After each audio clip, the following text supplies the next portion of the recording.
Welcome to the realm of Buddha stories, where ancient wisdom illuminates the path to inner peace. Whether your heart feels heavy with stress, sleep seems an impossible luxury, or you're simply curious about the gentle path of Buddhism, you've arrived at precisely the right moment. Over the next few hours, we'll journey together through timeless tales and simple truths that have brought solace to millions across millennia. There's no need to believe anything, to study anything intently, or even to stay awake for the entirety of our time together. This is simply an invitation to rest, allowing wisdom to quietly plant seeds of peace within your mind. If it feels right, take a moment to truly get comfortable. Perhaps grab a soft blanket, dim your lights, and if you'd like to connect with our global community of peaceful hearts, feel free to share where in this beautiful world you're listening from tonight. You are not alone.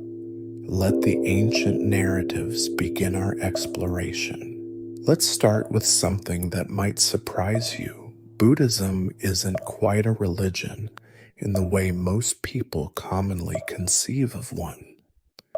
There's no God to worship, no commandments handed down from above, no heaven or hell waiting for you. Instead, Buddhism is more like a gentle science of the mind, a collection of profound observations about how our thoughts create our suffering, coupled with simple practices that can lead us to peace. Imagine Buddhism as a well-stocked medicine cabinet filled with remedies for the aches and pains of daily life. Not physical medicines, but rather tools for healing, worry, anxiety, anger, and that restless feeling that keeps so many of us awake at night. The beautiful thing is, you don't need to believe in anything supernatural to benefit from these tools. They work simply because they're grounded in truths about how our minds actually function. The narrative of how these deep insights came to be begins 2,500 years ago with a young prince named Siddhartha Gautama. Picture the most protected, privileged existence you can possibly imagine. Siddhartha lived not in one, but in three magnificent palaces, each meticulously designed for a different season. His father, King Suddhodana, loved his son so profoundly that he tried to shield him from every conceivable source of pain or discomfort. The prince wore only the finest silks, dined on the most exquisite foods, and was constantly surrounded by musicians, dancers, and poets whose sole purpose was to keep him entertained and joyful. A white parasol was held over his head wherever he walked, protecting his delicate skin from harsh sunlight or rain. Servants anticipated his every need before he even knew he had it. At the age of 16, he married the beautiful princess Yasodhara, and together they had a son. By every metric our modern world uses to define success, Siddhartha truly had it all. Yet something stirred within him, a quiet restlessness that all the world's luxury couldn't touch. Have you ever felt this way? Perhaps you've experienced moments when you achieved something you thought would bring you happiness, got the dream job, bought the perfect house, found the ideal relationship only to discover that the satisfaction quickly faded, leaving you wondering if there might be something more to life. In our contemporary world, we often create our own versions of Siddhartha's palace. We surround ourselves with endless entertainment, social media shopping, and packed schedules, anything to avoid sitting quietly with the uncomfortable questions life naturally presents. We tell ourselves that if we just work harder, earn more, find the perfect partner, or get the right house in the right neighborhood, then we'll finally feel content. But like Siddhartha, many of us discover that external achievements, no matter how impressive, cannot truly touch that deeper restlessness in our hearts. This is precisely what Siddhartha experienced, only magnified exponentially. He possessed everything, yet felt an inexplicable urge to comprehend the deeper truths of existence. Defying his father's wishes, he resolved to venture beyond the palace walls to witness the real world. What transpired next would not only alter his own life, but eventually influence millions of lives across centuries. On his initial journey outside the palace, Siddhartha encountered an elderly man bent with age and struggling to walk. This was the prince's first direct glimpse of old age. His chariot driver gently explained that this was the natural fate awaiting all human beings, that everyone who lives long enough would experience the inevitable weakening of their body and the fading of their strength.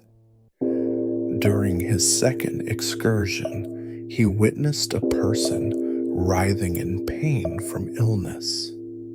Again, his driver clarified that sickness afflicts all people, regardless of their wealth or status.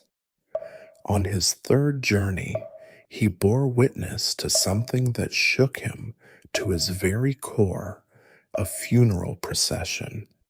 He learned that death was not merely something that happened to others in distant lands, but the unavoidable end that awaited every living being, including himself, his beloved wife, and his precious son.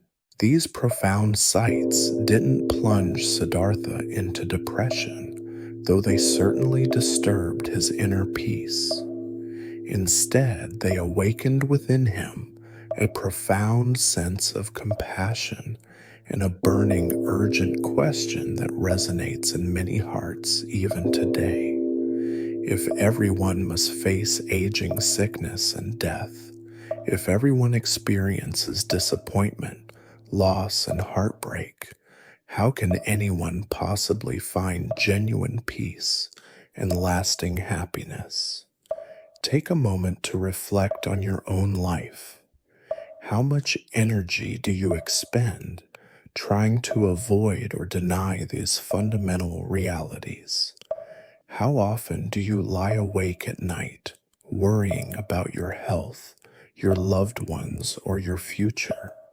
How much of your stress stems from fighting against things you ultimately cannot control? On his fourth and final journey outside the palace, Siddhartha encountered something that offered a beacon of hope. A wandering monk, an individual who had willingly relinquished material possessions in pursuit of spiritual understanding. The monk's face radiated a profound peace that the prince had never before witnessed, not even among the wealthiest and most pampered individuals in his palace. The monk possessed very little in terms of worldly goods, yet seemed to hold something far more valuable, an inner contentment that didn't depend on external circumstances. That night, Siddhartha made a decision that would echo through history. He gazed at his sleeping wife and child, knowing they would lack for nothing in his absence. He looked around at all the luxury that surrounded him, understanding that none of it could answer the burning questions in his heart. Then, in the quiet hours before dawn, he left everything behind. This wasn't a choice born of anger, disappointment, or failure.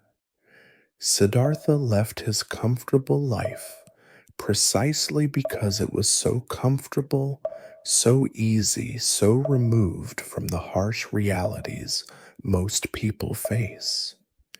He realized that any wisdom he might gain while shielded from life's challenges would be incomplete.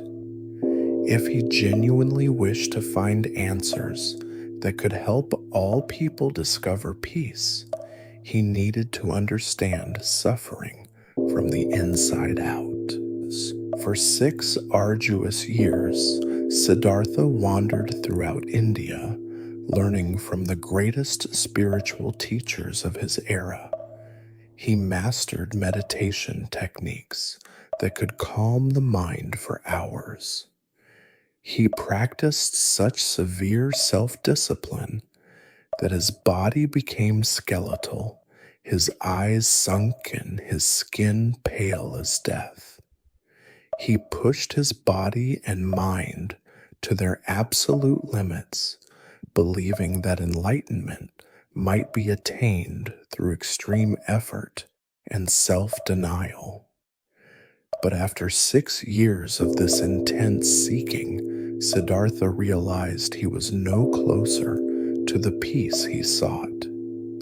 In fact, the extreme practices had weakened his body so severely that his mind couldn't function clearly. He grasped a crucial insight, just as a life of luxury hadn't brought him lasting happiness, a life of extreme hardship wouldn't either. The path to peace lay somewhere in the middle, in what he would later term the middle way. This middle way isn't about being lukewarm or uncommitted. It's about discovering balance, understanding that extremes in any direction, whether towards indulgence or deprivation, tend to generate more suffering rather than less. In our modern lives, this wisdom applies beautifully. We don't need to become monks or relinquish all our possessions to find peace, but we also cannot find it by endlessly accumulating things or experiences. Siddhartha made another pivotal decision. He would cease following other people's methods and instead trust his own inner wisdom. He recalled a moment from his childhood when he had sat quietly under a rose apple tree during a festival, simply observing and breathing, and had experienced a natural, effortless peace. Perhaps the answers he sought weren't to be found in extreme practices or complex teachings, but in the simple act of sitting quietly and observing his own mind. He found a place beside a river under a large fig tree that would later be known as the Bodhi tree, the tree of awakening. A kind woman offered him a bowl of rice milk, and for the first time in years, he accepted nourishment without guilt. His strength began to return. Then he sat down under the tree and made a solemn vow that would transform human understanding. He would not rise from that spot until he found the answers he sought. What transpired during that night under the tree has been described in many ways, some mystical, some psychological. The essence of it was this: by sitting very still and observing his own mind with complete honesty, Siddhartha began to see how his thoughts created his experiences. He watched as desires arose in his mind, wanting things to be different, fearing future pain, regretting past decisions. He observed how these mental movements generated suffering and how allowing them to pass without resistance brought peace. Throughout the night, he gained insight after insight into the nature of human suffering and the path to freedom from it. He saw that much of our pain doesn't come from external circumstances, but from our mental reactions to those circumstances. He understood that peace wasn't something to be achieved by getting what we want, but by changing our relationship with wanting itself. This insight is profound, yet remarkably practical. Consider your own experience. How often is your suffering caused not by what's actually happening, but by your thoughts about what's happening? The deadline at work isn't inherently stressful. It's your thoughts about failing, about not being good enough, about what others might think that create the stress. The approaching storm isn't inherently fearful. It's your imagination of what might go wrong that generates anxiety. When dawn broke, Siddhartha had become the Buddha, which simply means the awakened one. He had awakened from the pervasive dream that happiness comes from external things and instead discovered the wellspring of peace that exists within every human being. Now you might wonder, what does this ancient story have to do with your modern life, your stress, your sleepless nights? The connection is more direct than you might think. The same mental patterns that created suffering 2,500 years ago are still creating suffering today. We still chase after things we believe will make us happy, then feel disappointed when they don't provide lasting satisfaction. We still worry about future problems that may never happen and replay past mistakes that cannot be changed. The beautiful truth that Buddha discovered is that this cycle of mental suffering is not our natural state. Just as a muddy glass of water will become clear when you stop stirring it, your mind can find its natural peace when you learn to stop stirring it with constant worry, wanting, and resistance to what is. Tonight, as you listen to these words, you're already practicing what Buddha discovered under that tree. You're sitting quietly, allowing your mind to rest from its usual busyness, giving yourself permission to simply be present without needing to accomplish anything or fix anything.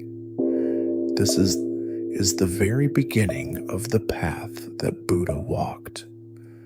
Not a path away from life, but deeper into the peace that life naturally contains when we stop fighting it. The insights that came to Buddha under the Bodhi tree weren't complex philosophical theories. They were simple, practical observations about how the mind works and how peace can be found. These observations became the foundation of everything we'll explore together tonight. And the most beautiful part is that you don't need to sit under a tree for 6 years to benefit from them. Buddha did the hard work of discovery so that those who came after could find peace more gently, more gradually, amidst their ordinary lives. After Buddha's awakening under the Bodhi tree, his insights began to spread throughout India and eventually across Asia, touching countless lives along the way. As these teachings traveled from teacher to student, from one culture to another, they naturally evolved and adapted while maintaining their essential wisdom. In China, Buddhism encountered the practical philosophy of Taoism and gave birth to what we now call Zen Buddhism, a beautifully simple approach that cuts straight to the heart of awakening through direct experience rather than complex study. Zen masters understood something profound. The deepest truths often reveal themselves not through lengthy explanations, but through simple stories that speak directly to our hearts. These stories, often called koans, were carefully crafted to bypass our analytical minds and awaken a deeper understanding. Tonight, let's explore a few of these timeless tales, allowing them to plant seeds of wisdom in the quiet garden of your mind. There once lived a renowned Zen master named Joshu, famous for his unconventional teaching methods. One day, a sincere student approached him and asked, "Master, does a dog have Buddha nature? Does even a simple animal possess the potential for awakening?"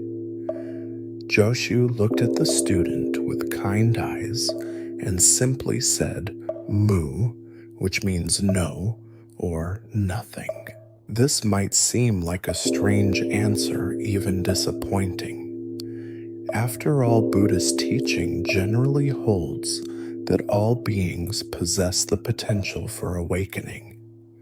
But Joshu wasn't really talking about dogs at all. He was pointing to something far more immediate and practical. When we ask questions like, "Does this have Buddha nature?" or "Am I spiritual enough?" or "Will I ever find peace?" we're often looking outside ourselves for answers that can only be found within. We're treating awakening like an object we can possess or lose rather than recognizing it as our natural state that simply needs to be uncovered. Joshu's mu was like a gentle hand sweeping away all these mental constructions, pointing directly to the present moment where peace already exists. Think about your own experience right now. As you listen to these words, is there anything you need to add to this moment to make it more complete? Is there any special knowledge or achievement required for you to simply be here, breathing aware present? This is what Joshua was pointing to, the simple reality of being alive, aware, and whole, exactly as you are. In our everyday lives, we often fall into the same trap as that earnest student. We search for happiness in achievements, relationships, possessions, or experiences, not realizing that the peace we seek is already present in the simple fact of our awareness. We ask ourselves, when will I finally be happy? When will my anxiety disappear? When will I feel complete? But these questions themselves keep us trapped in a future that never arrives. Joshu's mu cuts through all of this, pointing to the completeness that exists right here, right now. This story naturally introduces us to what Buddha called the Four Noble Truths, not as religious doctrines to believe, but as simple observations about how our minds work. These truths are like a doctor's diagnosis and prescription for the suffering that keeps us awake at night, restless during the day, and searching endlessly for something we feel is missing. The first noble truth is beautifully simple. Life contains suffering. This isn't pessimistic, it's just honest. Sometimes we get sick. Sometimes people we love leave or die. Sometimes we don't get what we want, and sometimes we get what we don't want. Even when life is going well, there's often an underlying anxiety about when it might change. Buddha wasn't saying life is only suffering, but rather that suffering is woven into the fabric of human existence, and peace comes from acknowledging this truth rather than fighting it. Consider how much energy you spend trying to avoid or deny these basic realities of life. How often do you lie awake at night worrying about your health, your finances, your relationships, your future? How much of your day is consumed by the mental effort of trying to control things that are ultimately beyond your control? The first noble truth isn't meant to depress you, but to free you from the exhausting task of fighting against reality. When you stop trying to create a life without any difficulties, something beautiful happens. You stop wasting energy on the impossible task of controlling everything, and you can use that energy instead to respond wisely to whatever life brings. This is like learning to dance with the weather instead of constantly complaining that it's not always sunny. You still prefer sunny days, but you don't suffer on rainy ones. The second noble truth reveals where most of our suffering actually comes from. And this might surprise you. It's not usually the external circumstances themselves that cause our deepest pain, but our mental reactions to those circumstances. Buddha observed that suffering arises from what he called tanha, often translated as craving or attachment, but perhaps better understood as that restless mental energy that's always wanting things to be different than they are. This shows up in countless ways throughout our days. We want the traffic to move faster, the weather to be different, our bodies to feel better, other people to behave the way we think they should.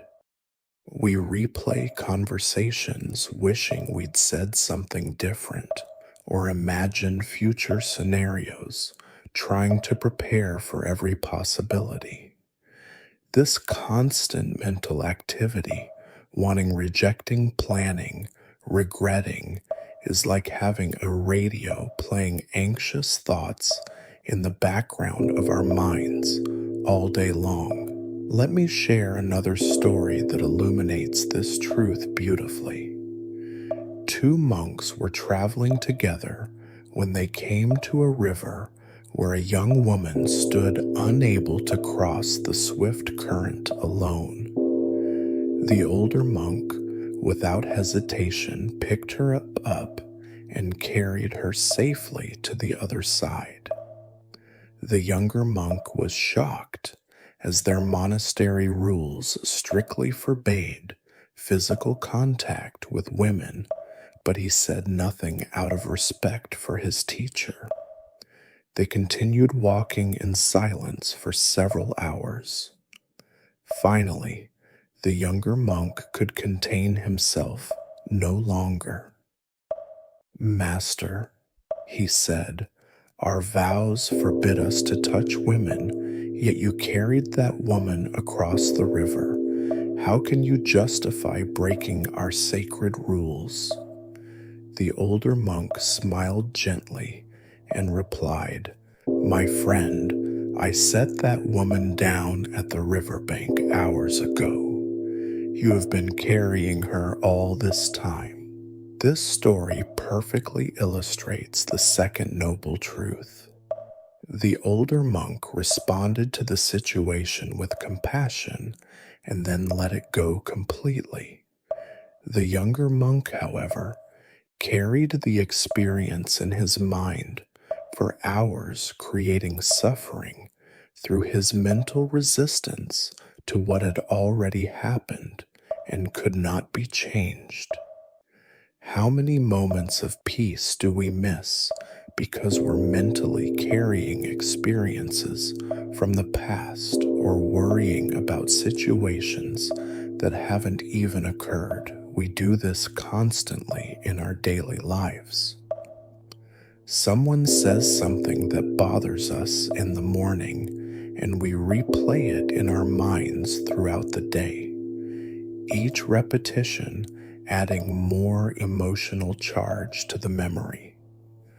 We have a difficult conversation at work, and instead of letting it end, when the conversation ends, we continue it in our heads for hours or even days.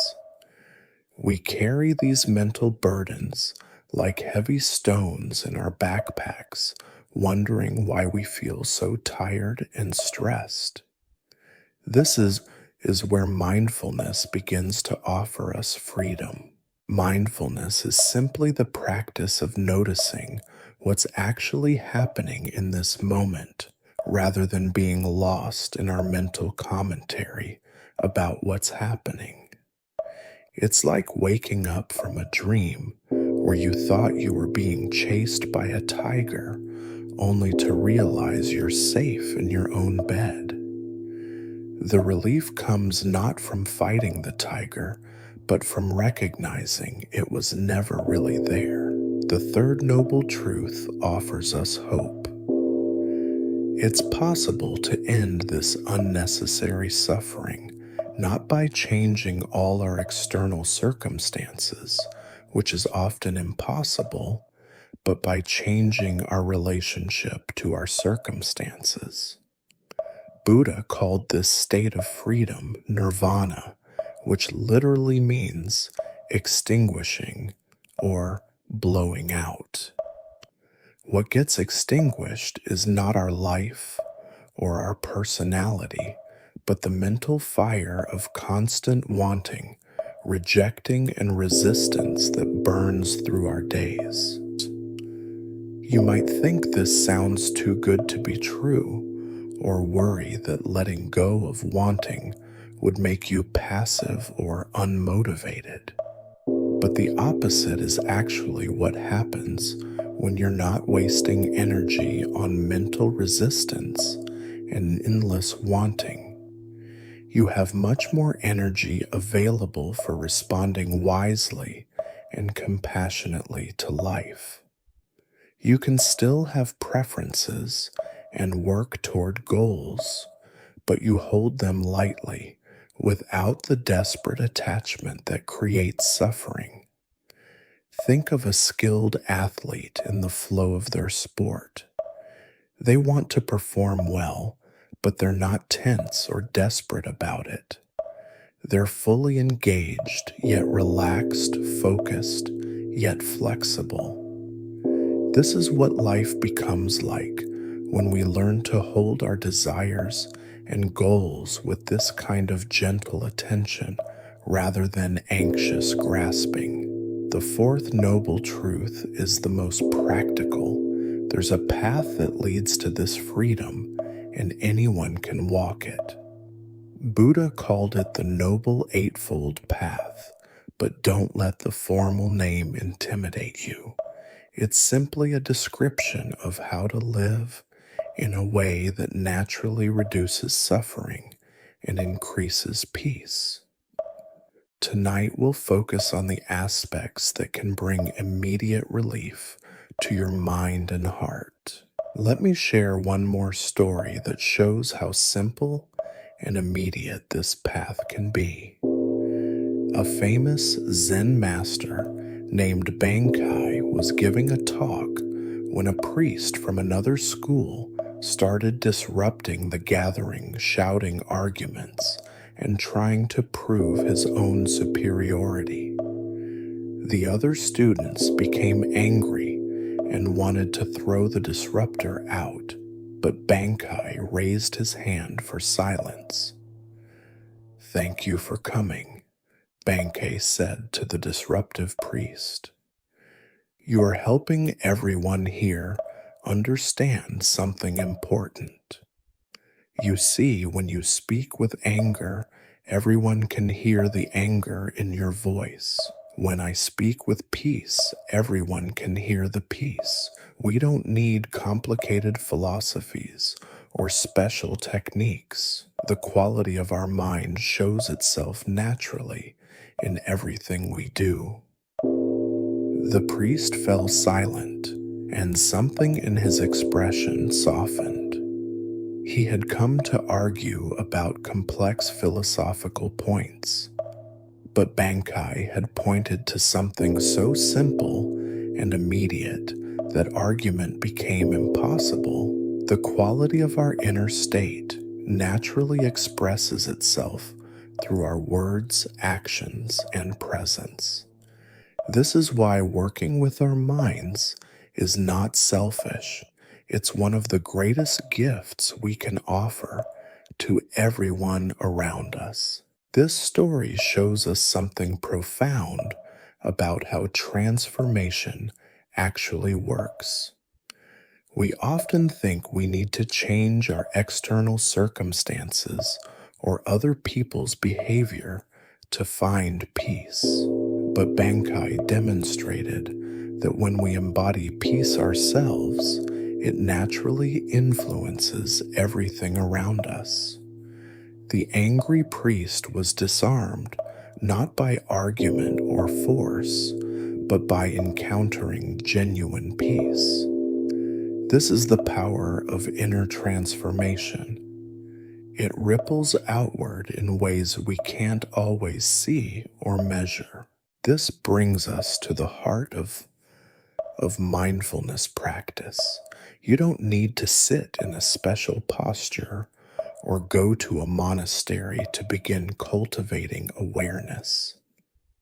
Mindfulness is available in every moment, as close as your next breath. It's the simple practice of noticing when your mind has wandered into worry about tomorrow, noticing when you're resisting something that's happening right now, noticing the difference between experiencing life directly and experiencing your thoughts about life. Right now, for instance, you might notice the sound of these words, the feeling of whatever you're sitting or lying on, the temperature of the air around you. You might notice that your mind has been thinking about something else entirely, perhaps making plans or reviewing the day. There's no need to judge any of this. Simply noticing is enough. This gentle noticing is like turning on a soft light in a dark room. Suddenly, you can see what's actually there rather than stumbling around in confusion. One of the most accessible ways to practice mindfulness is through attention to breathing. Your breath is always available as an anchor to the present moment. You don't need to change your breathing or make it special in any way. Simply notice that you're breathing. When your mind wanders and it will constantly gently return your attention to the breath. This isn't a test you can fail. Every time you notice your mind has wandered and gently return to the breath, you're strengthening your capacity for awareness. Think of mindfulness training like exercising a muscle. At first, your attention might feel weak and easily distracted. But just as your body grows stronger with gentle, consistent exercise, your mind grows calmer and more stable with gentle, consistent practice. The beauty is that you can practice anywhere, while washing dishes, walking to your car, waiting in line at the store. Every moment offers an opportunity to come home to the present. Let me share a final story that illustrates the immediate accessibility of this practice. A busy businessman once visited a Zen temple, complaining to the master that he had no time for meditation. "I work 12 hours a day," he said. "I have meetings, deadlines, responsibilities. How can someone like me possibly find enlightenment?" The master smiled and asked, "Do you breathe during your meetings?" "Of course," the man replied, confused. "Then you already know how to meditate," the master said. "Simply remember that you're breathing." This simple instruction contains the entire path. Meditation isn't about sitting in perfect silence for hours, though that can be wonderful too. It's about remembering to be present with whatever you're doing. When you're in a meeting, you can occasionally notice your breath. When you're stuck in traffic, you can feel your hands on the steering wheel. When you're washing dishes, you can feel the warm water and smooth plates.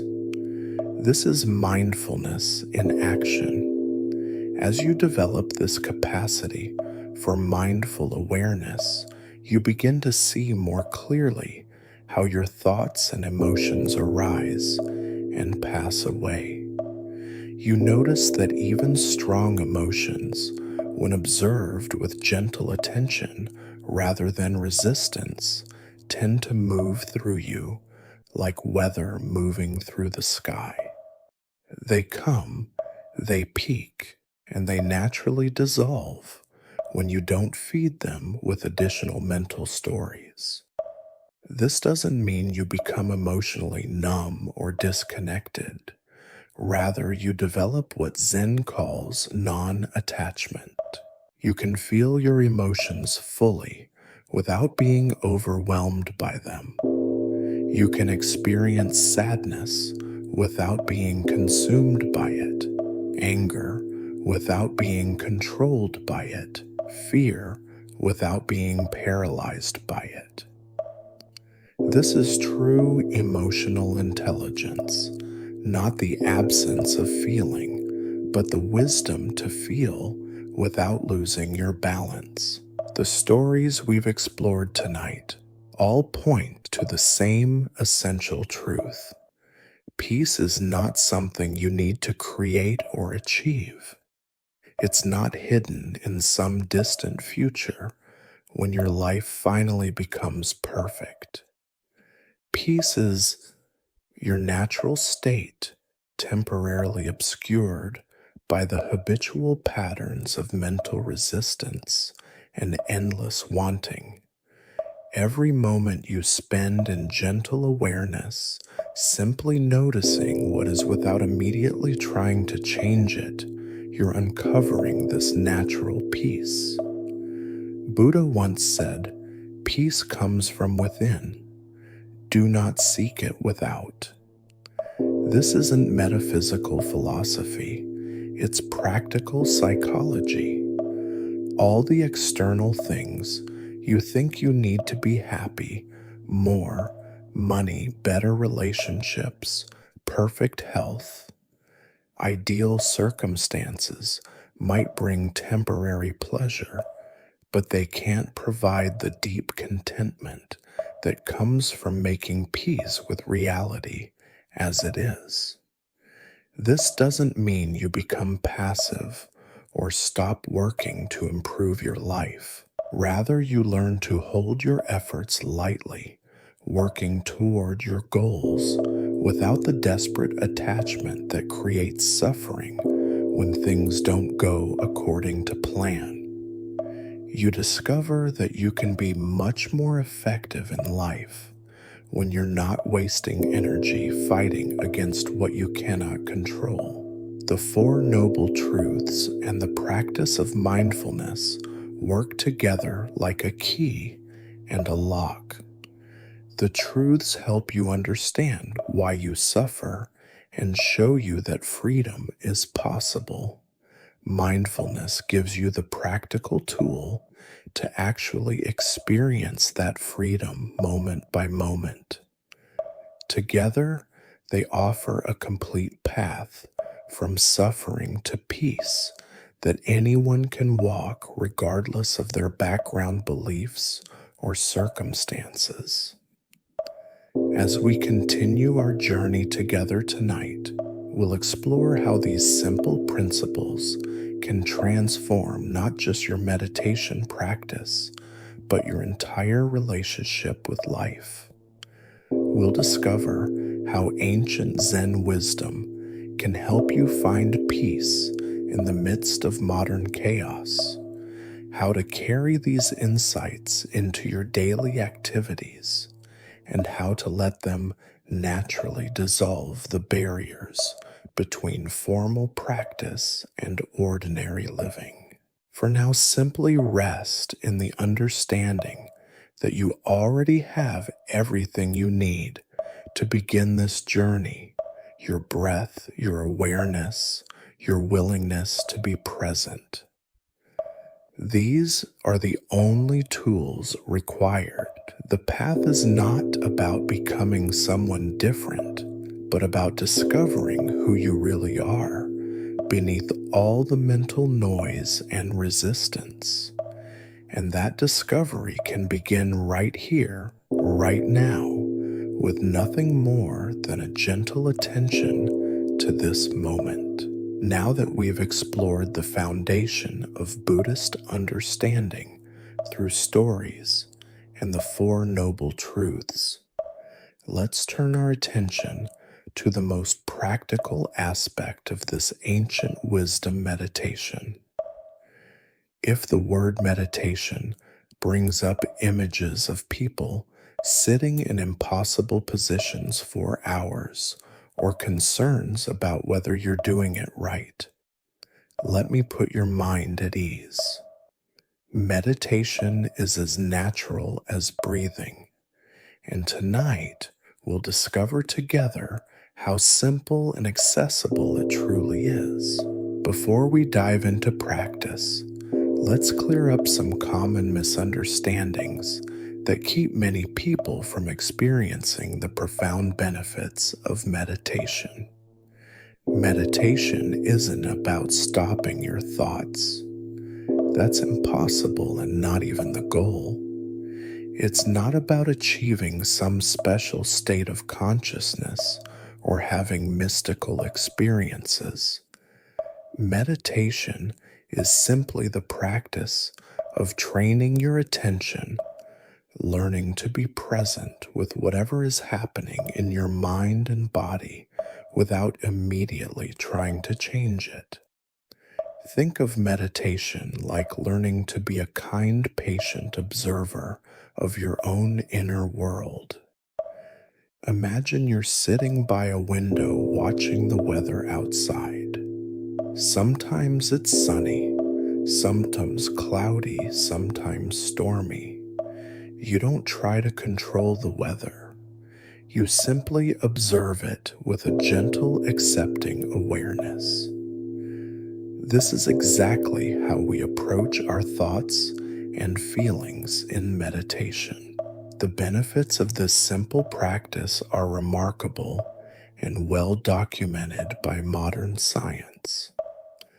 Regular meditation reduces stress, hormones like cortisol in your body, lowers blood pressure, improves sleep quality, and strengthens your immune system.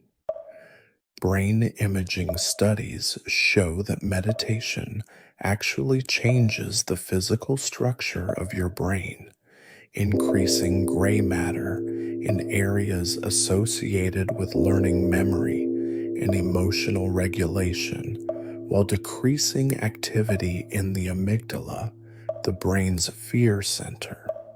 But beyond these physical benefits, meditation offers something even more valuable: freedom from the constant chatter and worry that so often dominates our minds. Let me introduce you to what Buddhist teachers lovingly call the monkey mind. Picture a monkey swinging frantically from branch to branch, never staying in one place for more than a moment. This is often how our minds behave, jumping from thought to thought, worry to worry, plan to plan, never finding rest. One moment you're thinking about what to make for dinner, the next you're worrying about a work deadline. Then suddenly you're remembering an embarrassing moment from years ago, then planning your weekend, then wondering why you can't focus. This monkey mind isn't a flaw or something wrong with you. It's simply how untrained minds naturally behave. For thousands of years, humans needed minds that could quickly scan for dangers, remember where food was stored, and plan for future challenges. This mental activity kept our ancestors alive. But in our modern world, this same tendency often keeps us anxious, restless, and unable to fully enjoy the present moment. In our contemporary lives, the monkey mind shows up in countless ways. You might be having a pleasant conversation with a friend, but part of your mind is thinking about emails you need to answer. You could be enjoying a beautiful sunset, but your thoughts drift to tomorrow's schedule. You might be trying to fall asleep, but your mind insists on reviewing every detail of the day or rehearsing conversations that haven't happened yet. This constant mental activity robs us of the peace and joy that are available in each moment. Here's a story that beautifully illustrates both the problem of the monkey mind and its gentle solution. Long ago, in a peaceful monastery nestled in the mountains, there lived a young monk named Kensho, who was struggling terribly with meditation. Every time he sat down to practice, his mind would explode with thoughts.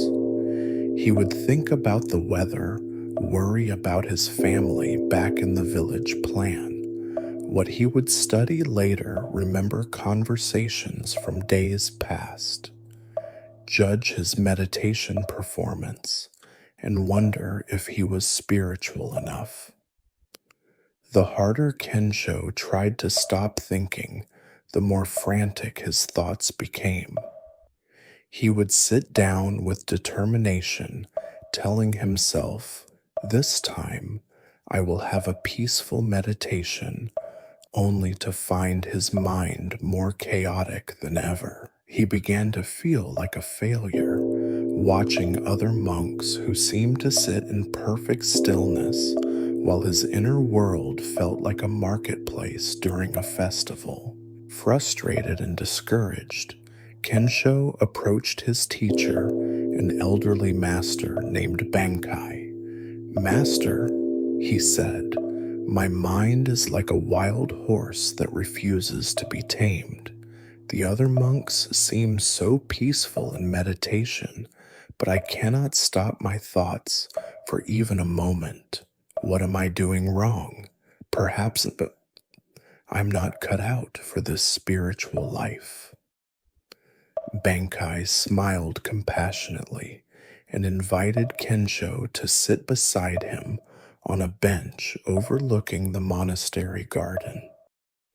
Tell me, Bankai said gently, what do you see in the garden? Kensho looked and replied, I see flowers, trees, a small pond, some stones, a few birds flying about clouds moving across the sky. Excellent, Bankai nodded. Now tell me, when you were observing the garden, were you thinking about stopping the birds from flying? No, master, Kensho answered, puzzled.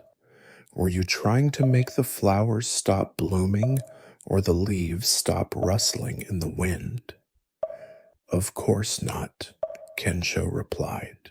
I was simply watching everything as it naturally occurred. Benkei's eyes twinkled with kindness. Then you already know how to meditate perfectly. Your thoughts are like the birds in the garden. They come and go naturally. Your job is not to stop them, but simply to observe them with the same gentle attention you gave to the garden. When you try to fight your thoughts, you become like someone running around the garden with a net trying to catch every bird. This only creates chaos and exhaustion. The young monk's face lit up with understanding.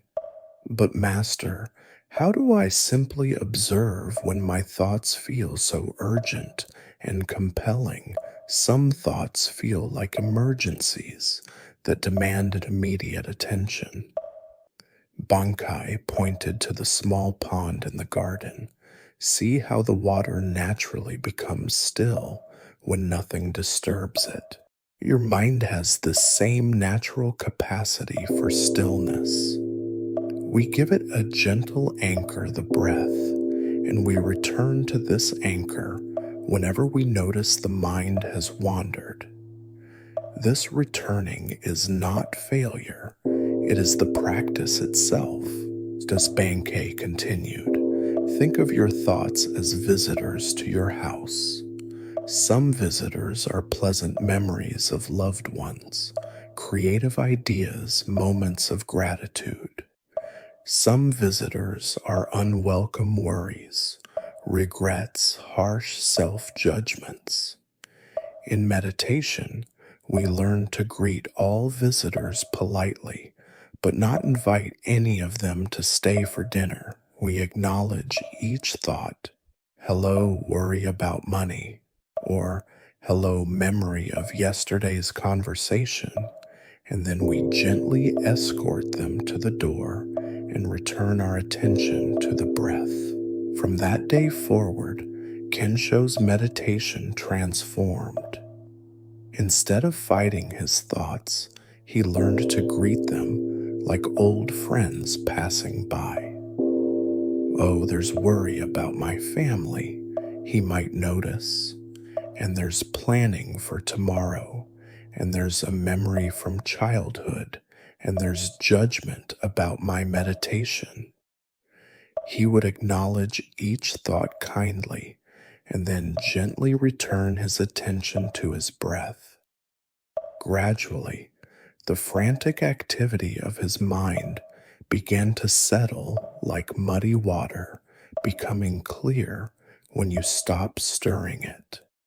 This story contains the essence of all meditation instruction. The goal is not to eliminate thoughts, but to change your relationship with them.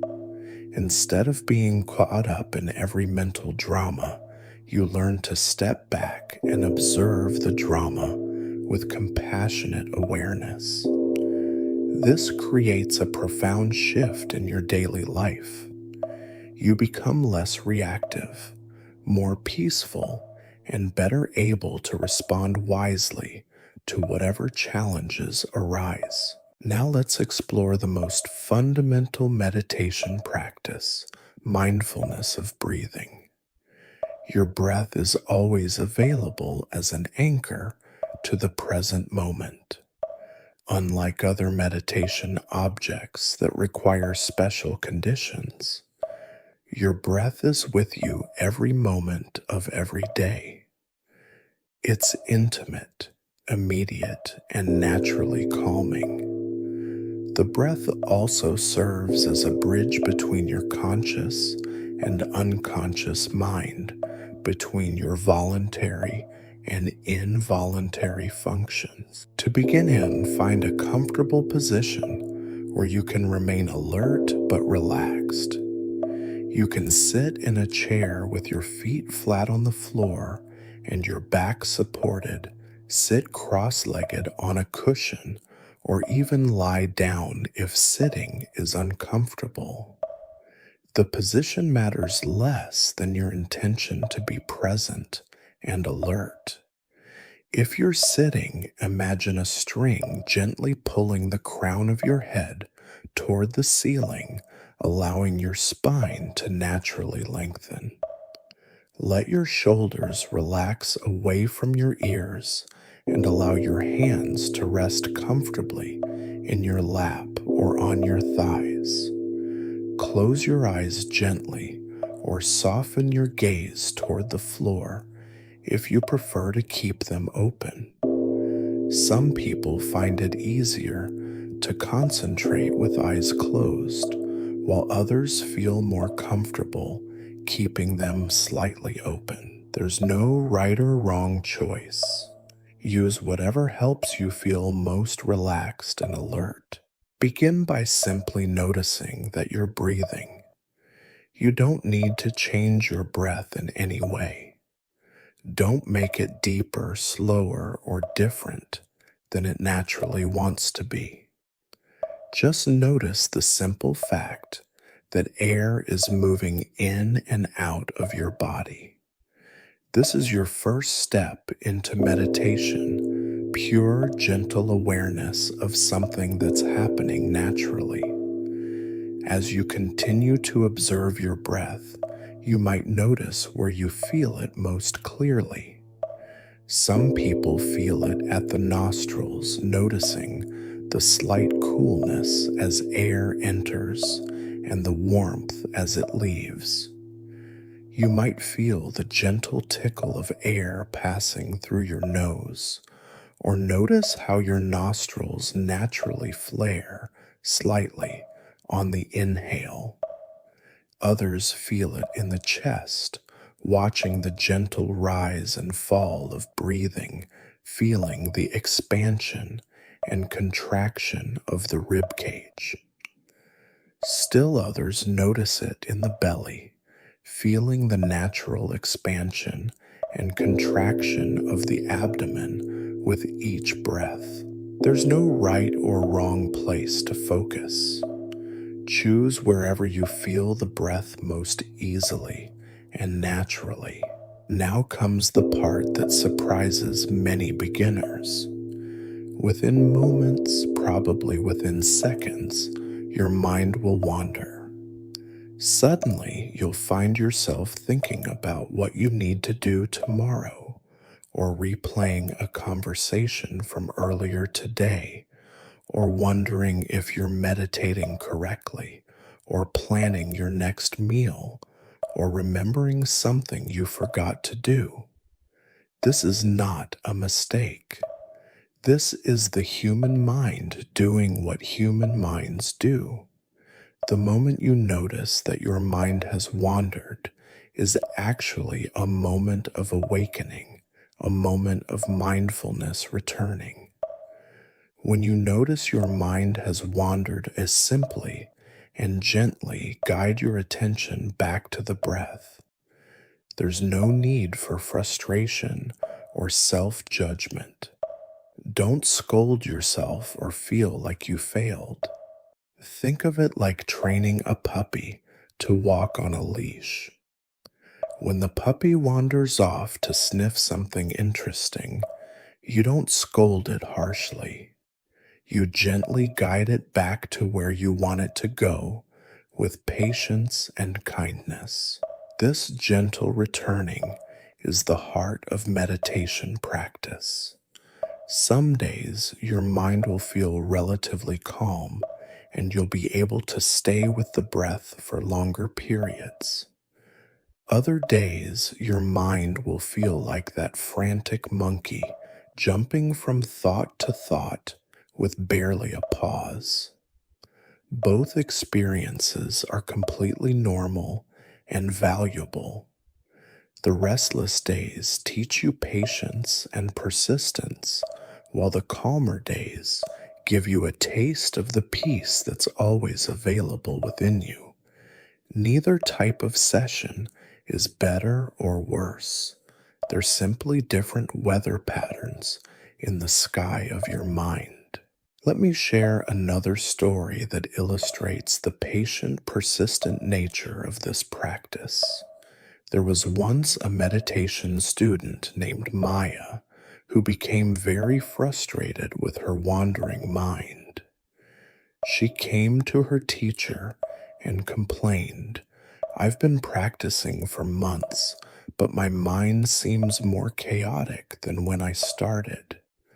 During meditation, I notice how anxious and scattered my thoughts really are.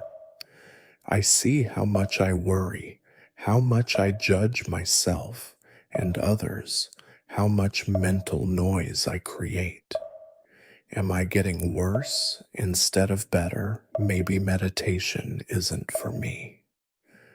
Her teacher smiled knowingly and asked her to take a walk with him to a nearby village.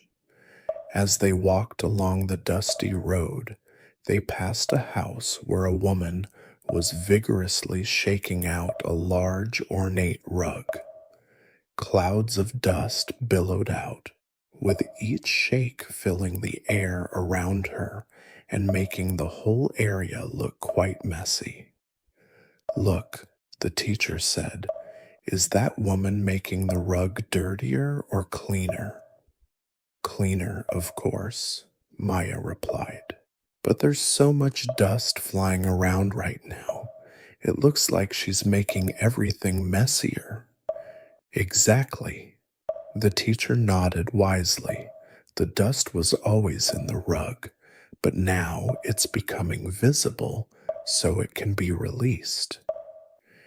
If she stopped shaking the rug because of all the dust in the air, the rug would remain dirty. Your mind was always busy and scattered, but before you began meditating, you weren't aware of it. You were lost in the mental activity, identified with every thought and emotion. Now you're becoming conscious of your mental patterns, which is the first step in freeing yourself from them. This increased awareness is not a sign that you're failing, it's proof that you're awakening. The student's face brightened with understanding. She realized that her growing awareness of her mind's busyness was actually progress, not failure. She was learning to observe her thoughts rather than being lost in them. This ability to step back and witness her mental activity was exactly what meditation was designed to cultivate. It was like waking up from a dream and realizing she had been dreaming. This brings us to a crucial understanding about meditation practice. Progress in meditation is not measured by how quiet your mind becomes, but by how aware you become of your mind's activity. A successful meditation session is not one where you have no thoughts, but one where you notice when you've been caught up in thoughts and gently return to your breath. Every return to the breath is a small victory, a moment of choosing presence over mental wandering. As you develop this practice, you'll begin to notice something beautiful happening. The capacity for gentle, non judgmental awareness that you cultivate on the meditation cushion begins to show up in your daily life. You might catch yourself in the middle of a worry spiral and remember to take a conscious breath. You might notice when you're reacting emotionally to a situation and find a moment of space to respond more wisely. You might observe yourself getting frustrated in traffic and choose to use the red light as a reminder to breathe mindfully. This is meditation bearing fruit in the garden of everyday life. Let's explore some practical variations that can deepen your practice and accommodate different temperaments and preferences. One helpful technique is counting breaths. As you breathe naturally, silently count each exhale: 1 on the first exhale, 2 on the second, and so on up to 10. When you reach 10, start over at 1. If you lose count or find yourself at 15 or 20, simply smile gently at your wandering mind and start again at 1. This counting gives your mind a gentle task that helps maintain focus without being rigid or demanding. Another beautiful variation is what's called just sitting, or in Zen shikantaza. In this practice, you sit with open awareness, not focusing on any particular object like the breath. Instead, you simply rest in pure awareness itself, noticing whatever arises: sounds, bodily sensations, thoughts, emotions, without getting caught up in any of it. It's like sitting in the center of your experience and watching life unfold around you, like being the sky that contains all weather without being disturbed by any of it. This open awareness practice can be particularly helpful for people who find focusing on the breath too narrow or restrictive. Some minds naturally prefer this broader, more spacious approach. You might spend some time with breath awareness and then transition into just sitting, or you might find that just sitting feels more natural from the beginning. There's no right or wrong way, only what serves your particular mind and temperament. For those who find it difficult to sit still, walking meditation offers a wonderful alternative. You can practice this indoors, in a hallway or small room, or outdoors, in a garden or quiet path. Walk very slowly, paying attention to each step, feeling your feet contact the ground, noticing the shift of weight from one foot to the other. When your mind wanders, gently bring your attention back to the simple sensations of walking. This practice is especially valuable for people who feel restless during sitting meditation. As your practice deepens, you may begin to experience what meditation teachers call the gap between thoughts. These are moments of pure awareness where the mind naturally settles into stillness.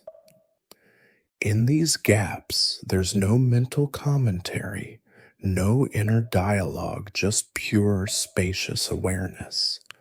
These gaps might last only a second or two at first, but they offer a taste of your mind's natural peace. Don't try to create these moments or cling to them when they arise. They come and go naturally, like everything else in meditation. It's important to understand that meditation is not about achieving any particular state of mind. Some sessions you might feel deeply peaceful, others restless and agitated. Some days you might experience clarity and insight, other days confusion and dullness. All of these experiences are part of the practice. The goal is not to feel a certain way, but to develop the capacity to be present with whatever you're feeling. This acceptance of whatever arises is itself a profound teaching. In our daily lives, we spend enormous energy trying to feel good and avoid feeling bad. We chase pleasurable experiences and run from uncomfortable ones. Meditation teaches us a different way, the way of acceptance and presence. When we can be fully present with discomfort in meditation, we develop the capacity to be present with discomfort in life. This doesn't mean becoming passive, but rather responding to challenges from a place of centered awareness rather than reactive panic. Some practitioners find it helpful to use phrases or words synchronized with their breathing. You might think breathing in on the inhale and breathing out on the exhale, or you might use words that cultivate positive qualities: calm on the inhale, peaceful on the exhale. Other helpful combinations include let on the inhale and go on the exhale, or here on the inhale and now on the exhale. These verbal anchors can be especially helpful when the mind feels particularly scattered or when you're new to practice. The breath also teaches us about the natural rhythm of life. Each breath has a beginning, middle, and end. There's a natural pause after the exhale before the next inhale begins. By observing this rhythm, we learn to appreciate the natural cycles that govern all of life. The cycles of sleeping and waking, working and resting, effort and ease. This understanding helps us flow more gracefully with life's natural rhythms rather than fighting against them. As you work with breath awareness, you might notice how your breathing reflects your mental and emotional states. When you're anxious, your breath becomes shallow and rapid. When you're calm, it naturally deepens and slows. When you're angry, it might become sharp and irregular. When you're sad, it might become heavy and sighing. By observing your breath with gentle attention, you're also observing the subtle movements of your inner life. This awareness creates the possibility for change, not forced change, but natural transformation that happens when we see clearly. Remember that meditation is ultimately about developing a new relationship with your own mind. Instead of being at the mercy of every thought and emotion that arises, you learn to maintain a centered awareness that can observe all mental activity with compassion and wisdom. This doesn't happen overnight, but with patient, consistent practice, this capacity for mindful awareness becomes as natural as breathing itself. The beauty of meditation is its simplicity. You need no special equipment, no particular beliefs, no perfect conditions. You can practice for 5 minutes or 50 in a quiet room or on a busy subway. The only requirements are your willingness to be present and your breath. Everything else, the insights, the peace, the wisdom emerges naturally from this simple foundation of gentle awareness. As we continue our journey together tonight, we'll explore how this foundation of meditation practice supports other aspects of the Buddhist path. We'll discover how loving witness meditation can heal our relationships, how mindfulness can transform our daily activities, and how the insights that arise from sitting quietly can illuminate the deepest questions of human existence. For now, simply rest in the understanding that you've been introduced to one of humanity's most precious gifts, the ability to find peace within yourself, regardless of external circumstances. This is not just an ancient practice, but a living tool that can transform your experience of being alive. Every breath you take mindfully is a step toward the freedom and peace that are your birthright. As we settle deeper into our evening together, I want to pause and acknowledge something beautiful happening right now across the world. If it feels right to you, take a moment to imagine all the people who might be listening to these same words. Someone lying peacefully in bed in Japan as dawn breaks.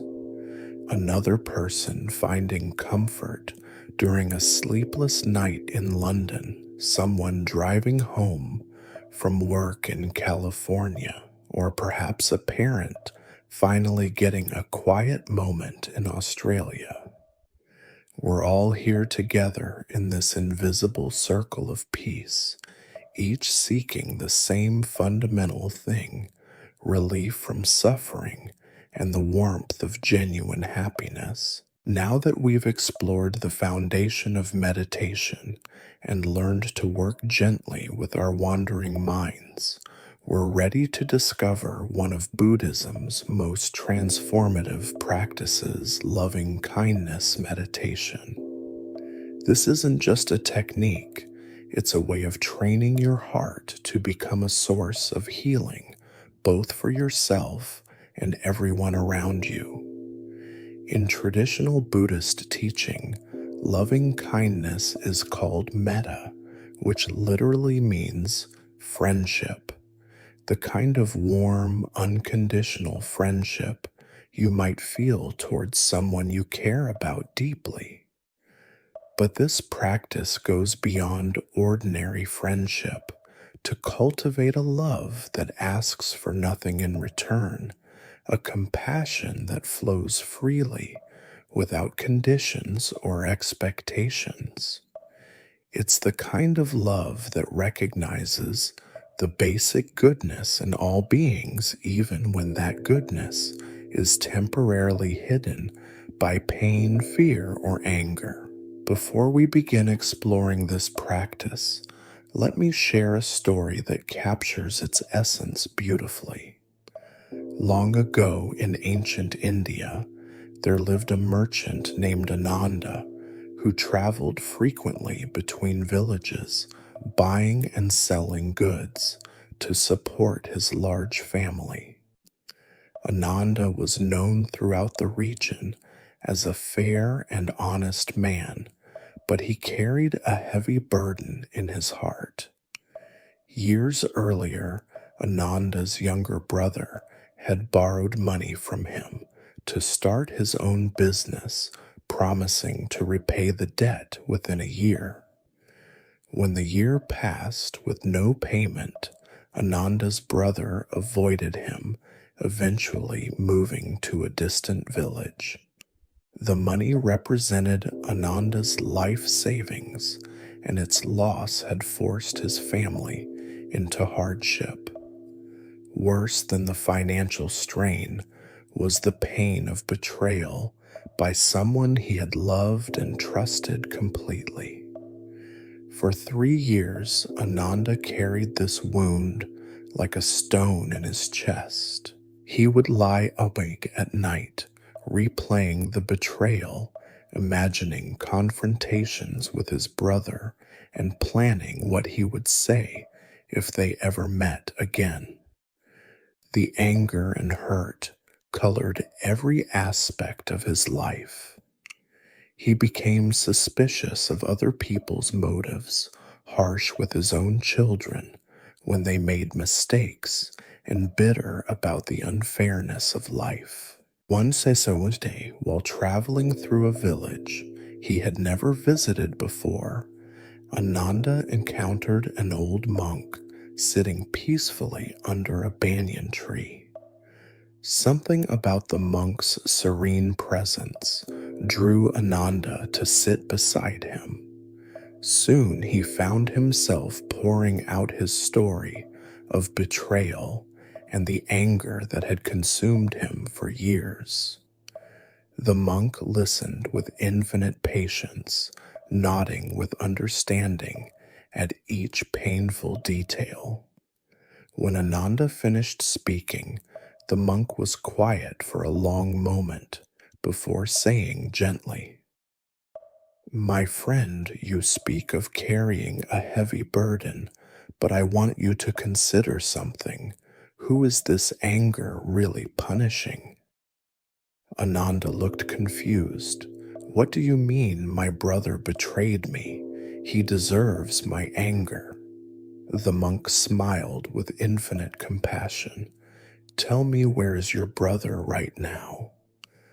"I don't know," Ananda replied. "Far away, probably living happily while I suffer."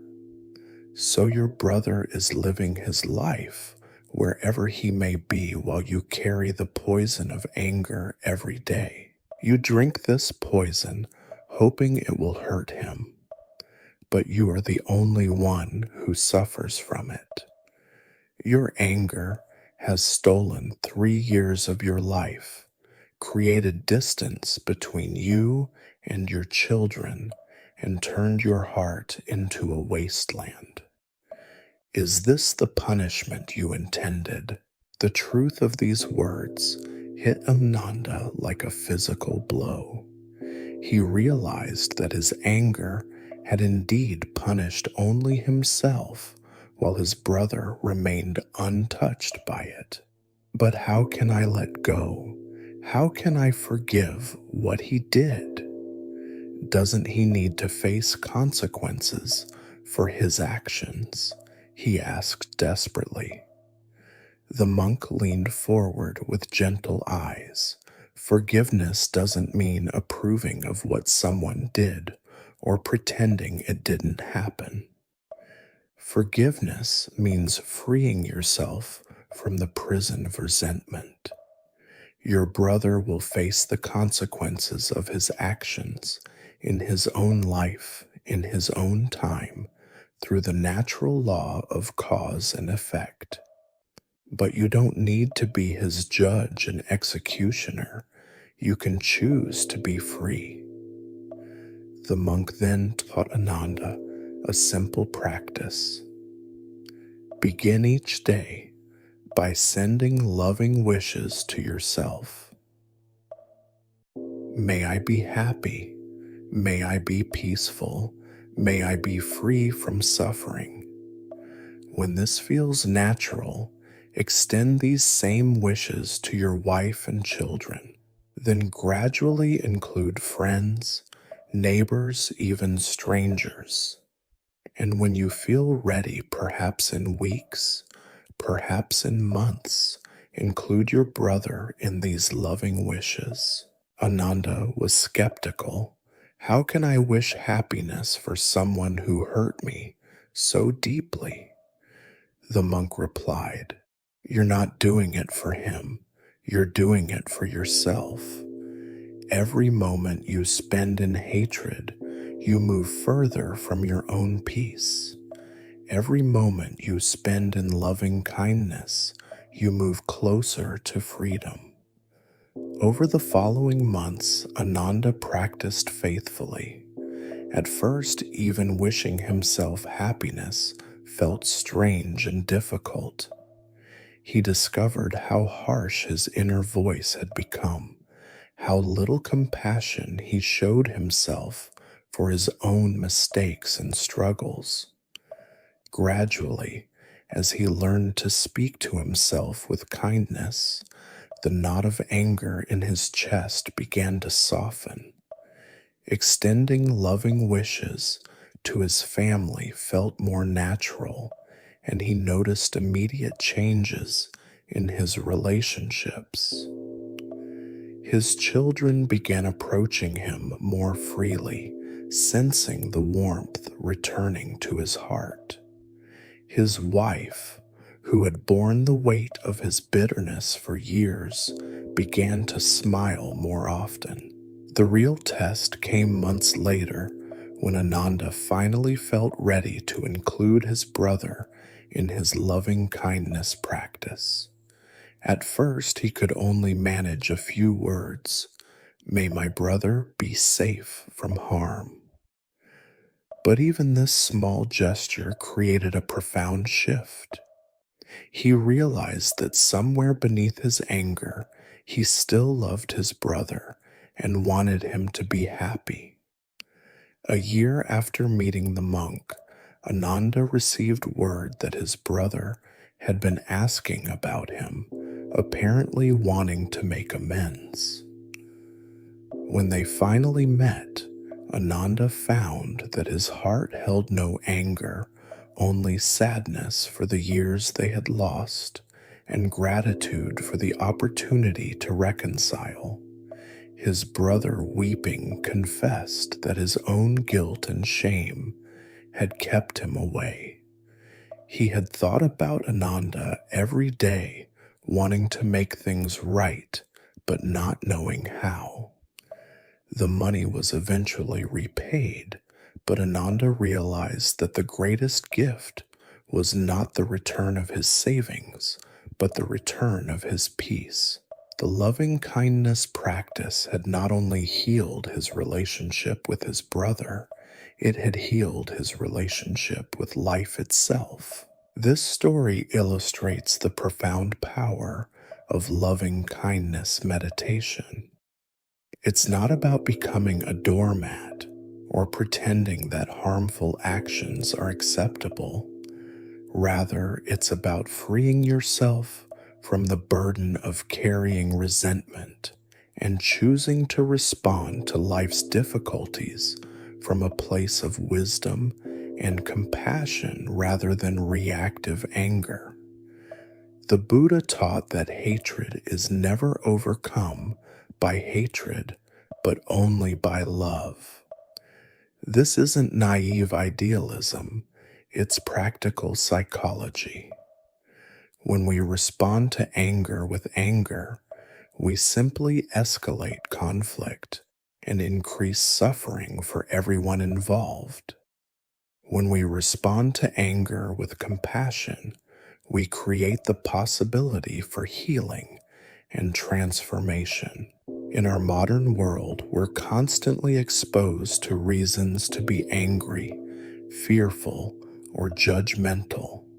News of violence, injustice, and suffering can leave us feeling overwhelmed and helpless.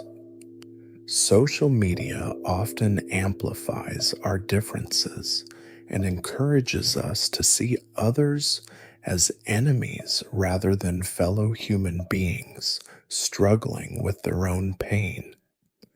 Loving kindness meditation offers an antidote to this toxicity, training our hearts to remain open and compassionate even in difficult circumstances. Let's explore how to begin this transformative practice. Find a comfortable position and allow your breathing to settle naturally. We'll start, as Ananda learned to do, by offering loving kindness to yourself. This is often the most challenging part for many people, especially if you're used to being self critical or feeling unworthy of love and happiness. Place your hand gently on your heart and begin with simple, sincere wishes for your own well being. You might use traditional phrases like, "May I be happy, may I be healthy, may I be at peace, may I be free from suffering," or you might find words that feel more natural to you. "May I be kind to myself. May I feel loved. May I find peace in my heart."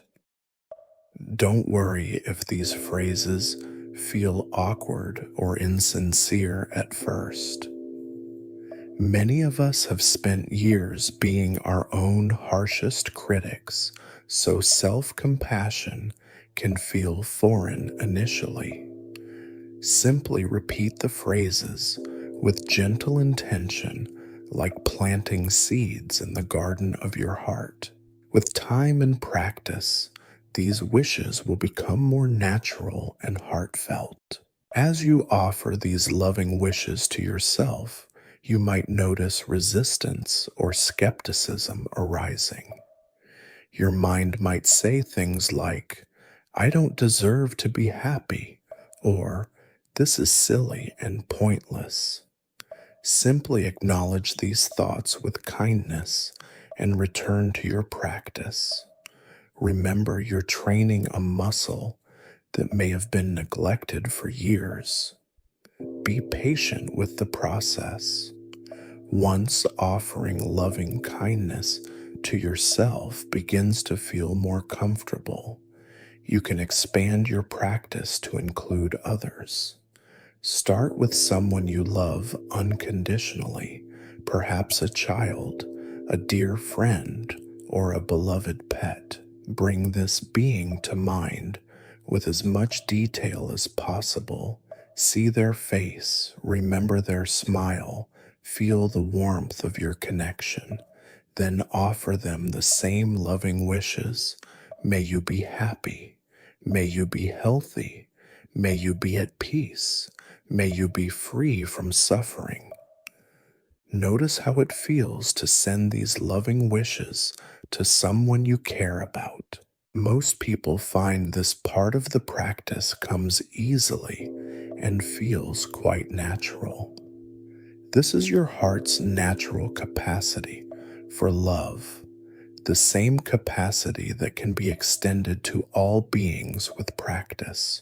Next, you can include neutral people in your practice.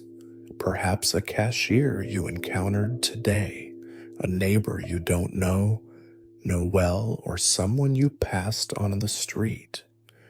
These are people who evoke neither strong positive nor negative feelings.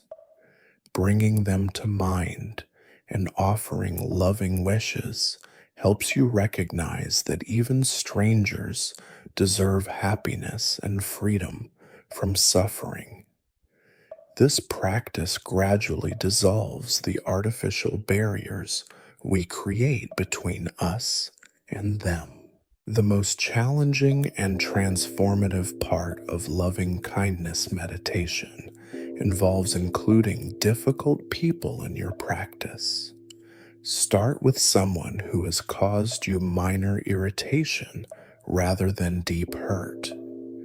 Perhaps that colleague who interrupts in meetings, or the neighbor whose dog barks too early in the morning. Recognize that these people, like you, are struggling with their own pain and confusion. Their irritating behavior often comes from their own suffering. As you offer loving wishes to difficult people, you're not condoning their harmful actions or making yourself vulnerable to further hurt. You're simply recognizing their basic humanity and freeing yourself from the poison of resentment. You might need to start with very basic wishes like, may this person be free from the pain that causes them to hurt others, or even, may this person be safe and far away from me. Any genuine wish for their well being, however small, plants seeds of forgiveness in your heart. Here's another story that illustrates how loving kindness can transform even our most difficult relationships. In a busy office in modern Tokyo, there worked a young woman named Yuki who dreaded coming to work each day because of her supervisor, Mr. Tanaka. Mr. Tanaka was demanding, critical, and never seemed satisfied with anyone's work.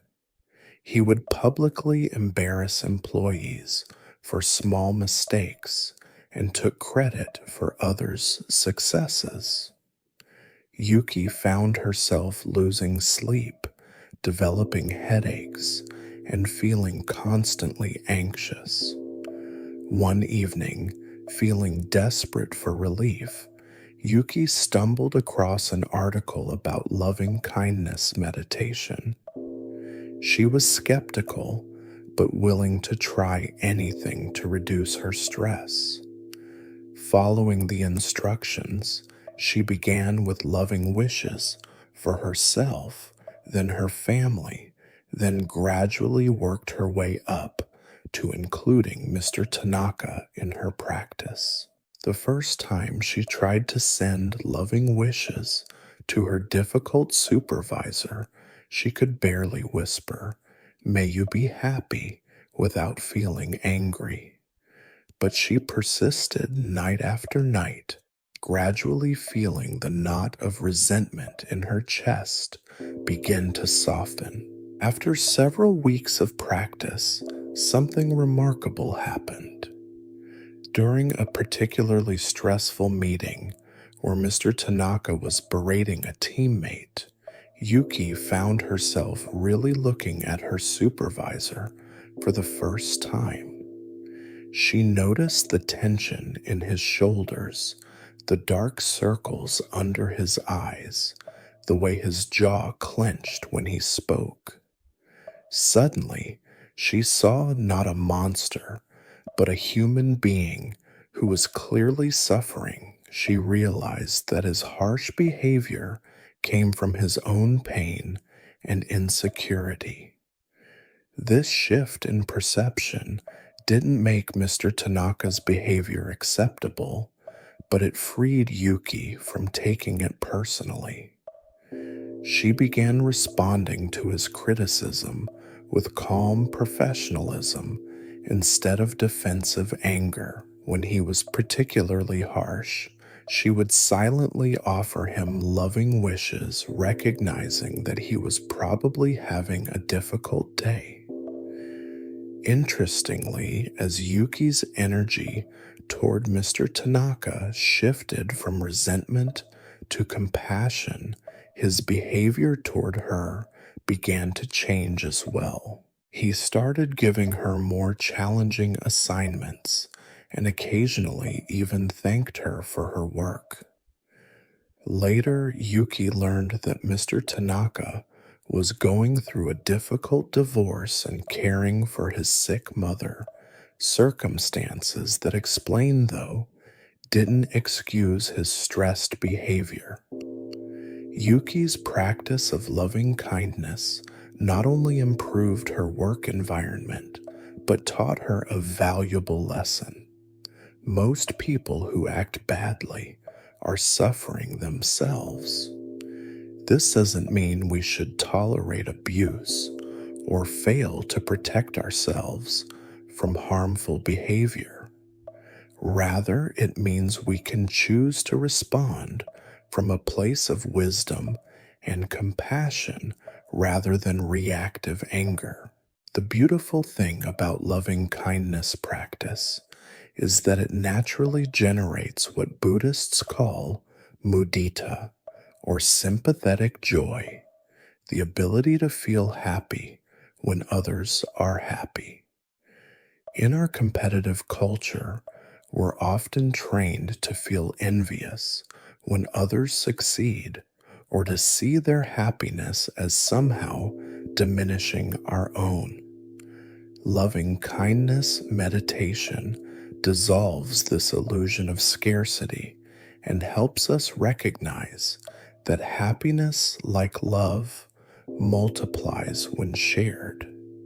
You can practice loving kindness anywhere, not just during formal meditation. While walking down the street, you can silently offer loving wishes to the people you pass. While stuck in traffic, you can send compassion to the frustrated drivers around you.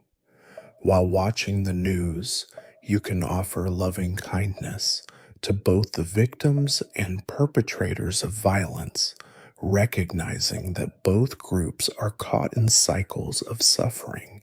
One of the most powerful applications of loving kindness meditation is in dealing with difficult emotions.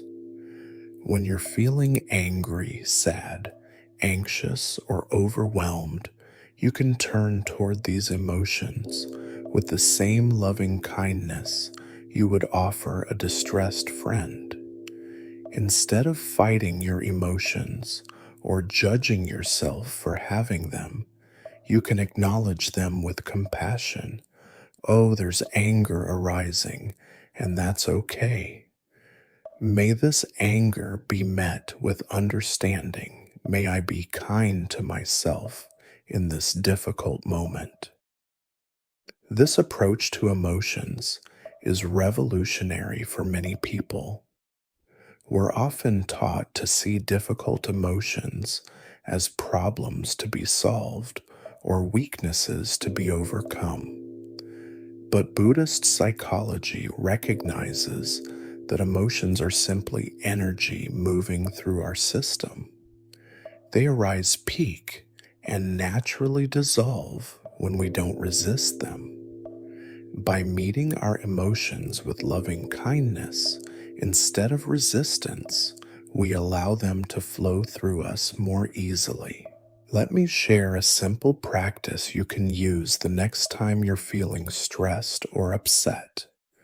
First, take a few conscious breaths to ground yourself in the present moment. Then place your hand on your heart and acknowledge what you're feeling. This is a moment of suffering, or this is really difficult right now. Don't try to fix or change anything. Just acknowledge the reality of your experience. Next, remind yourself that suffering is part of the human experience. Pain and difficulty are part of life. I'm not alone in feeling this way. Millions of people around the world are struggling with similar challenges right now. This recognition helps counteract the isolation and self-pity that often accompany difficult emotions. Finally, offer yourself the same kindness you would give to a good friend facing the same challenge. May I be kind to myself in this moment. May I give myself the compassion I need. May I find the strength to work through this difficulty. You might imagine wrapping yourself in a warm, loving embrace, or visualize a wise, compassionate figure offering you comfort and support. This practice of self-compassion is not a self-indulgence or self-pity. Research shows that people who treat themselves with kindness during difficult times are more resilient, less likely to develop depression, and better able to learn from their mistakes. When you're harsh and critical with yourself, You activate your threat detection system, making it harder to think clearly and respond wisely. When you're kind and supportive with yourself, you create the emotional safety needed for healing and growth. Loving kindness meditation also offers practical benefits for physical health. Studies have shown that regular practice can lower blood pressure, reduce chronic pain, improve immune function, and slow cellular aging. The practice activates the parasympathetic nervous system, your body's relaxation response, while deactivating the stress response that contributes to so many modern health problems. But perhaps the most beautiful benefit of loving kindness practice is how it gradually transforms your experience of daily life. As your heart becomes more open and compassionate, you begin to see the basic goodness in people and situations that previously irritated or frightened you. You become a source of calm and healing in a world that desperately needs both. Your very presence begins to uplift others, creating ripples of positivity that extend far beyond what you can see or measure. The Buddha taught that loving kindness is like the sun. It shines equally on everyone without discrimination. A loving heart doesn't choose to love only beautiful people or only those who are kind in return. Just as the sun's warmth is available to all beings, regardless of their worthiness, loving kindness flows freely to all life. This doesn't mean being naive about people's capacity for harm, but rather maintaining an open heart while exercising appropriate wisdom and boundaries. As you continue to explore this practice, remember that loving kindness is not a feeling you need to manufacture or force. It's more like removing the barriers that prevent your heart's natural compassion from flowing. Some days, the practice will feel warm and flowing. Other days, it might feel mechanical or difficult.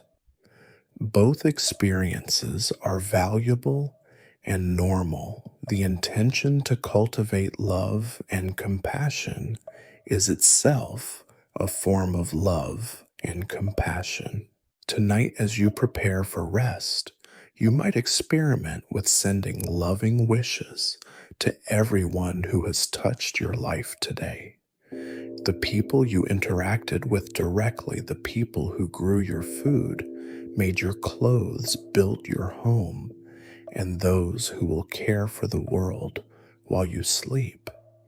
Feel yourself connected to the vast web of humanity, all beings seeking happiness and freedom from suffering just as you are. In the spirit of universal loving kindness, may you rest peacefully tonight. May your heart be filled with warmth and compassion. May you wake tomorrow with renewed energy to bring kindness into the world. And may all beings everywhere be happy, healthy, peaceful, and free. As we journey deeper into this peaceful evening together, I want you to know that wherever you are in the world right now, whether you're listening while lying in bed, sitting quietly in your favorite chair, or perhaps walking under the stars, you're exactly where you need to be. If it feels right, take a moment to adjust your position, perhaps pulling a soft blanket closer, or simply letting your shoulders drop with your next exhale. Tonight, we're going to explore one of life's most challenging yet liberating lessons, the art of letting go. In the gentle wisdom of Buddhism, there's a beautiful understanding that most of our suffering comes not from what happens to us, but from our resistance to what happens to us. We cling desperately to things we want to stay the same, and we fight against changes we don't want to face. But life, in its infinite wisdom, has a different plan. Everything in existence is constantly changing, constantly flowing, constantly, teaching us that peace comes not from controlling life, but from learning to dance with its natural rhythms. The Buddha once said, "Attachment is the root of suffering," but this teaching is often misunderstood. He wasn't suggesting that we should stop caring about people, dreams, or meaningful pursuits. Rather, he was pointing to the difference between love and clinging, between caring and desperate attachment. When we love with an open hand, we can experience deep connection without the constant fear of loss that makes us miserable.